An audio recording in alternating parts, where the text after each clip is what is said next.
एक दिन रास्ते में एक महात्मा अपने शिष्य के साथ भ्रमण पर निकले। गुरुजी को ज़्यादा इधर उधर की बातें करना पसंद नहीं था। कम बोलना और शांतिपूर्वक अपना कर्म करना ही गुरु को प्रिय था।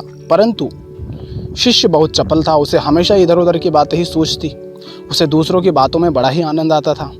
चलते हुए जब वो तालाब से होकर गुजर रहे थे तो उन्होंने देखा कि एक धीवर नदी में जाल डाले हुए है, माने मछली पकड़ने वाला। शिष्य ये सब देख कर खड़ा हो गया और धीवर को अहिंसा परमो धर्मो का उपदेश देने लगा, क्योंकि वो मछलियों को पकड़ रहा था, मार रहा था, तो बता रहा होगा कि मछलियों को मारना गलत है। लेकिन धीवर कहाँ समझने वाला था। पहले उसने टाल मटोल करनी चाहिए और बात जब बहुत बढ़ गई तो शिष्य और धीवर के बीच झगड़ा शुरू हो गया। ये झगड़ा देखकर गुरुजी उनसे बहुत आगे बढ़ गए थे। लौटे और शिष्य को अपने साथ चलने को कहा एवं शिष्य को पकड़कर ले चले। गुरुजी ने अपने शिष्य से कहा, बेटा, हम जैसे साधुओं का काम सिर्फ समझाना है, लेकिन ईश्वर ने हमें दंड देने के लिए धरती पर नहीं भेजा है। शिष्य ने पूछा, महाराज जो है राज्य के, उनको तो बहुत से दंडों के बारे में पता भी नहीं है और ना ही हमारे राज्य के राजा बहुत दंड किसी को देते हैं, तो आखिर ऐसे उद्दंड लोगों को दंड कौन देगा। तो शिष्य के इस बात का जवाब देते हुए गुरुजी ने कहा कि बेटा, तुम निश्चिंत रहो, इसे भी दंड देने वाली एक अलौकिक शक्ति इस दुनिया में मौजूद है, जिसकी पहुंच सभी जगह है। ईश्वर की दृष्टि सब तरफ है और वो सब जगह पहुंच जाते हैं। इसलिए अभी तुम चलो, इस झगड़े में पड़ना गलत होगा, इसलिए इस झगड़े से दूर रहो। शिष्य गुरुजी की बात सुनकर संतुष्ट हो गया और उनके साथ चल दिया। इस बात को ठीक 2 वर्ष ही बीते थे कि एक दिन गुरुजी और शिष्य दोनों उसी तालाब से होकर गुजरे। शिष्य भी अब 2 साल पहले की वे धीवर वाली घटना भूल चुका था। उन्होंने उसी तालाब के पास देखा कि एक चुटियल सांप, मतलब चोट खाया हुआ सांप, बहुत कष्ट में था। उसे हजारों चींटियां नोच नोच कर खा रही थी। शिष्य ने यह दृश्य देखा और उससे रहा नहीं गया। दया से उसका हृदय पिघल गया था। वह सर्प को चींटियों से बचाने के लिए जाने ही वाला था कि गुरुजी ने उसके हाथ पकड़ लिए और उसे जाने से मना करते हुए कहा, बेटा, इसे अपने कर्मों का फल भोगने दो। यदि अभी तुमने इसे रोकना चाहा तो इस बेचारे को फिर से दूसरे जन्म में ये दुख भोगने होंगे, क्योंकि कर्म का फल अवश्य ही भोगना पड़ता है। शिष्य ने गुरुजी से पूछा, गुरुजी, इसने कौन सा कर्म किया है जो इस दुर्दशा में ये फंसा है।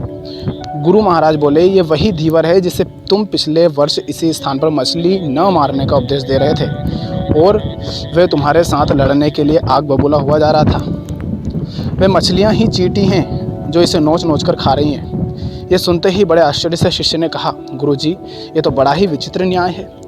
गुरुजी ने कहा, बेटा, इसी लोक में स्वर्ग नरक के सारे दृश्य मौजूद हैं। हर क्षण तुम्हें ईश्वर के न्याय के नमूने देखने को मिल सकते हैं। चाहे तुम्हारे कर्म शुभ हो या अशुभ, उसका फल तुम्हें भोगना ही पड़ता है। इसलिए ही वेद में भगवान ने उपदेश देते हुए कहा है, अपने किए कर्म को हमेशा याद रखो। ये विचारते रहो कि तुमने क्या किया है, क्योंकि ये सच है कि तुमको वहाँ भोगना पड़ेगा। जीवन का हर क्षण कीमती है, इसलिए इसे बुरे कर्म के साथ व्यर्थ जाने मत दो। अपने खाते में हमेशा अच्छे कर्मों की बढ़ोतरी करो, क्योंकि तुम्हारे अच्छे कर्मों का परिणाम बहुत सुखद रूप से मिलेगा। इसका उल्टा भी उतना ही सही है, तुम्हारे बुरे कर्मों का फल भी एक दिन बुरे तरीके से भुगतना पड़ेगा। इसलिए कर्मों पर ध्यान दो, क्योंकि वो ईश्वर हमेशा न्याय ही करता है। शिष्य गुरुजी की बात स्पष्ट रूप से समझ चुका था। अब हम चाहे इस बात पर विश्वास करें या नहीं करें, लेकिन ये 100% सच है कि हमें कर्मों का फल अवश्य भोगना ही पड़ता है। तो यहाँ पर जो बात कही गई है कि ईश्वर सब देखता है और ईश्वर हमें कर्मों का फल देता है, इसको उस ईश्वर की तरह मत लेना जिसको तुम कहते हो भगवान है। नहीं, इसको इस तरह से लेना कि तुम खुद देख रहे हो, तुम्हें पता है कि तुम क्या कर रहे हो, तुम सही कर रहे हो गलत कर रहे हो, ये तुम्हें पता होता है।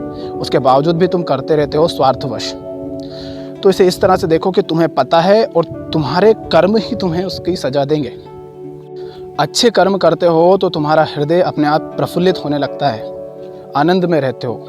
लेकिन गलत कर्म करके, चाहे तुमने कितना ही कुछ कमाया हो, कुछ भी काम किया हो, तुम बेचैन रहते हो अंदर से। तो इसको इस तरह मत समझना कि कोई और होगा जो गलत को देख रहा होगा।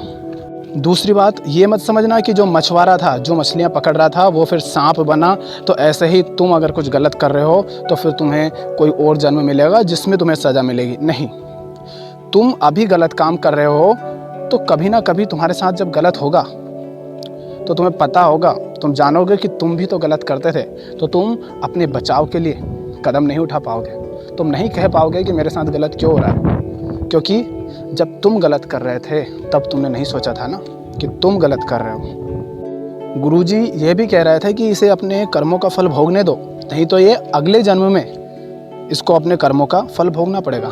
इसका अर्थ ये नहीं है कि उसका कोई दूसरा जन्म होगा, अब सांप से वो जानवर बनेगा, वैसा नहीं, ऐसा नहीं है। देखो, ऐसा इसका अर्थ कि जैसे कोई बच्चा हो, वो गलती कर रहा हो, अब उसको अगर उसकी गलती की सज़ा नहीं दोगे या उसको सज़ा दे रहे हो और थोड़ी सज़ा दी और उसमें ही मान लो मम्मी सज़ा दे रही है और पापा ने उसे बचा लिया, तो अगली बार फिर से वो ये गलती करेगा ये सोचकर कि पापा बचा तो लेते हैं, तो फिर से वो उस गलती को दोहराएगा। अब अगर उसको गलती की पूरी सज़ा नहीं दी जाएगी तो वो गलतियों पे गलती करता है, फिर उसको फिर से सज़ा मिलती रहती है और फिर धीरे धीरे उसकी ऐसी आदत हो जाती है। इसीलिए कहा जाता है कि कर्मों का फल तो मिलता है, पर उसे फल पूरा मिलना चाहिए। अगर उसे पूरा फल नहीं मिलता है, पूरी सज़ा नहीं मिलती है, तो वो उसी गलती को दोहराता रहता है और वो खुद भी परेशान होता है और दूसरे लोग भी उससे परेशान होते हैं। तो इस कहानी में जो मुख्य बात है वो ये है कि तुम चाहे कुछ भी कर रहे हो, अगर तुम अच्छे कर्म करोगे तो तुम्हें उसका अच्छा परिणाम ही मिलेगा, और तुम अगर गलत कर्म कर रहे हो तो तुम्हें उसका बुरा परिणाम भुगतना भी पड़ेगा।